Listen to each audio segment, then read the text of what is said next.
Hi అప్ప అందరికీ. చిన్నప్పుడు నేను దొంగ పోలీస్ ఆట అన్నోడు. నేను దొంగ అయితే వానేమో ఎవరికి సిక్కుకోకుండా పోయి ఆడేవాడిని. కంటికి కనిపించిన అప్పుడేమో చప్పట్లు కొట్టేవాళ్ళు.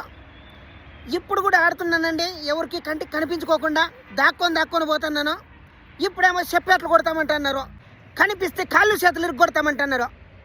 వానేమో నరికేస్తామంటున్నారు, చంపేస్తామంటున్నారు. వాళ్ళు ఎవరో కాదు, అప్పులోల్లో కాదండి.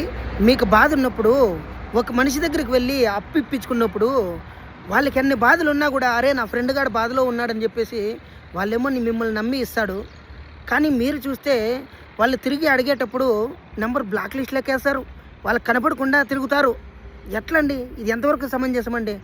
ఇంకోసారి పోతే నా బొచ్చులా ఇస్తాడారా నీకు అప్పు వాడు?